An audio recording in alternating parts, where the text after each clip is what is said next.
Hello everyone, कैसे हैं आप सब। उम्मीद करता हूं कि आपकी पढ़ाई बेहतरीन चल रही होगी और आपका स्वास्थ्य भी बढ़िया होगा।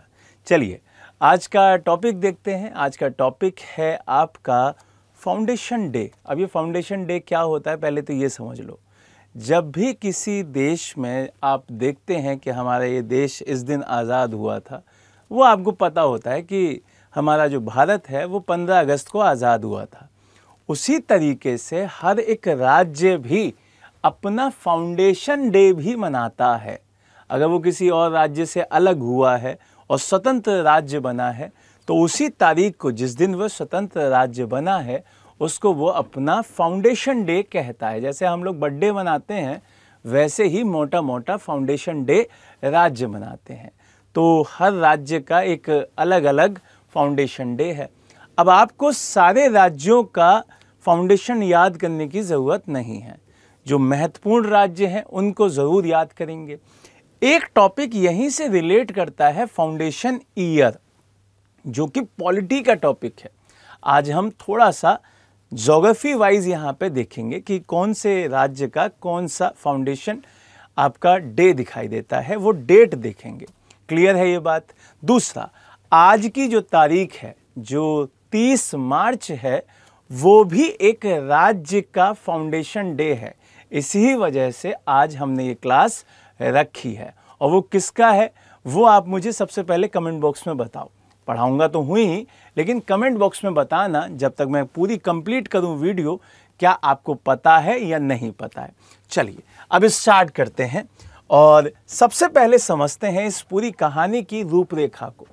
जब हमारा देश स्टार्टिंग में एक अखंड भारत हुआ करता था, जिसमें हमारा पड़ोसी मुल्क भी शामिल हुआ करते थे, तो यहाँ पर जो कुछ विदेशी ताकतों ने इस पर अपनी सत्ता का यहाँ पर पूरा का पूरा अधिरोपित किया, उस पर अपनी सत्ता को लागू किया, जो कि थे ब्रिटेन।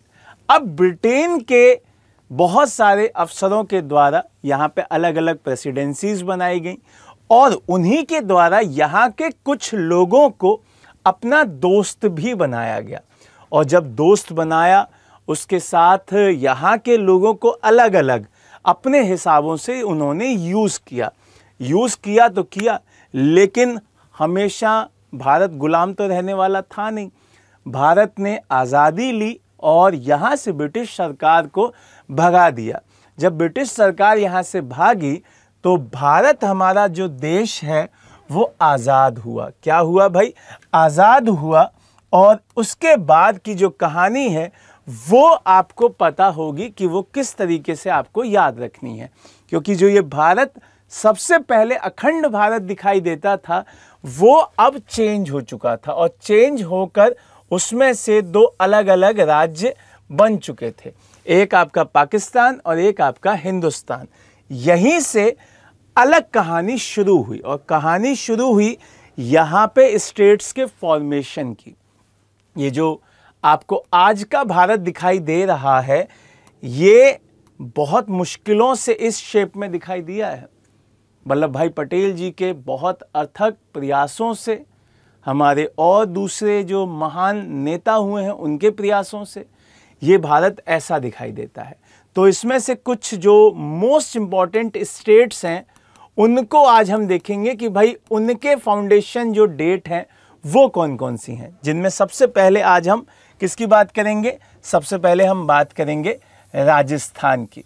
तो सबसे पहले राजस्थान की अगर बात कर रहे हैं तो राजस्थान का है आज का दिन 30 मार्च। ये पहला राज्य है जिसका क्या है 30 मार्च हम पढ़ रहे हैं।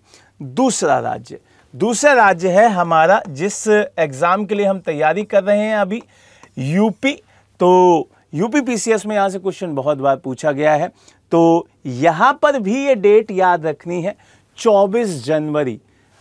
उत्तर प्रदेश 24 जनवरी को अपना क्या बनाता है? फाउंडेशन डे मनाता है। तीसरा आता है बिहार।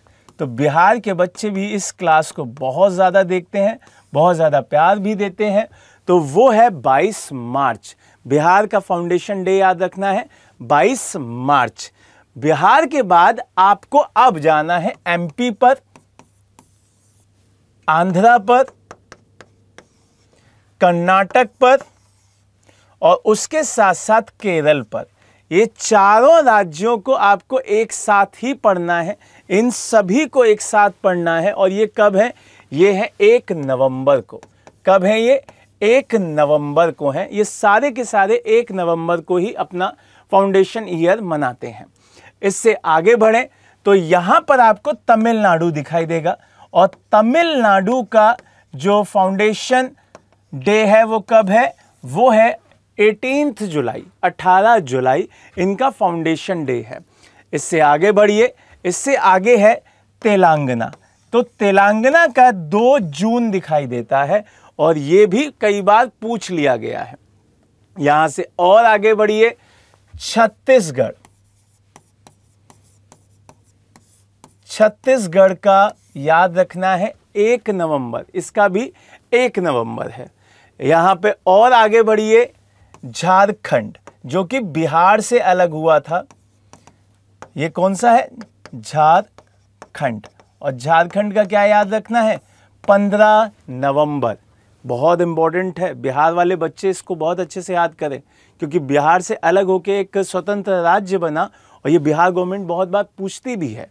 फिर यहाँ से और आगे बढ़िए तो आता है उड़ीसा। इसको उड़ीसा भी बोलते हैं। तो उड़ीसा का है 1 अप्रैल। यहां पर अब इस पूरे चार्ट में आपको हर एक स्टेट की डेट लिखी हुई है, तो हम मोटा मोटा सभी को एक बार देख लेते हैं, जिससे कि हमें कोई भी किसी भी स्टेट में डाउट ना रहे। सबसे ऊपर लद्दाख का 31 अक्टूबर है। उसके साथ साथ आपका जम्मू एंड कश्मीर का भी कितना है? 31 अक्टूबर ही है। इन दोनों का 31 अक्टूबर है। मैं लिख भी देता हूं, 31 अक्टूबर। क्लियर हुआ ये बात? फिर यहां से आप हिमाचल की बात करते हैं। हिमाचल प्रदेश का 15 अप्रैल है। कितना है? 15 अप्रैल। इससे आगे आइए, पंजाब की बात करते हैं। पंजाब 1 नवंबर। फिर उसके बाद और आइए हरियाणा। हरियाणा का भी 1 नवंबर। फिर उसके बाद उत्तराखंड की बात करते हैं, 9 नवंबर। ठीक है, ये आपके ऊपर के राज्य हो गए। फिर इससे आगे बढ़ते हैं तो जो एनसीआर वाला हिस्सा पड़ता है, दिल्ली वाला, वो भी 1 नवंबर। ठीक है, अब आते हैं यूपी की। तो अभी बताया 24 जनवरी। मैं अब एक दूसरी फोटो ले रहा हूं, जिससे कि आपका इस वाली फोटो में ज्यादा घिचपिच ना हो। यूपी के बाद आगे बढ़िए, बिहार 22 मार्च। बिहार 22 मार्च। बिहार के बाद वेस्ट बंगाल 20 जून। झारखंड अभी बताया 15 नवंबर। छत्तीसगढ़ 1 नवंबर। उड़ीसा 1 अप्रैल। राजस्थान, जो कि आज का ही दिन है, 30 मार्च। गुजरात 1 मई। महाराष्ट्र 1 मई। बहुत आसान है, आप एक दूसरे के साथ रिलेट भी कर सकते हैं कि कब एक साथ बना है मसला। फिर उसके बाद कर्नाटक, आंध्रा, तमिलनाडु और आपका केरल 1 नवंबर। तेलंगाना 2 जून। मध्य प्रदेश भी 1 नवंबर। क्लियर है ये चीज? और लास्ट में नॉर्थ ईस्ट और देख लेते हैं। लास्ट में सारे के सारे नॉर्थ ईस्ट वाले भी देख लेते हैं, वो भी हमारे कंप्लीट हो जाएंगे। 20 फरवरी अरुणाचल प्रदेश। नागालैंड 1 दिसंबर। मणिपुर 21 जनवरी। मिजोरम 20 फरवरी। त्रिपुरा 21 जनवरी। मेघालय 21 जनवरी और असम 2 दिसंबर, ये हुए यहाँ के साथों। इसके साथ साथ सिक्किम का भी देख लीजिए 16 मई। 16 मई ये क्या है, मैंने ईयर नहीं बताए हैं आपको, इनके फॉर्मेशन के ईयर नहीं बताए हैं, मैंने इनके फाउंडेशन डे बताए हैं। वो तारीखें बताई हैं जो आपको याद होनी चाहिए थी, आपको पता होनी चाहिए थे।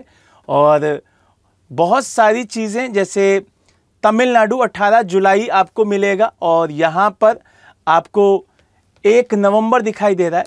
तो ये एनसीईआरटी और कुछ किताबों में थोड़ा सा डिस्प्यूटेड है, तो इसको और क्लियर करके हम आपको बता देंगे, ठीक है। तो अब यहाँ से आप सभी को इस पूरी क्लास में यही समझाने का प्रयास किया गया कि आप किस तरीके से इन तारीखों को भी याद कर सकते हैं और ये आपके एग्ज़ाम के लिए कितनी इम्पोर्टेंट हो सकती हैं। तो इसी तरीके से पढ़ते रहिए। जय हिंद, जय भारत।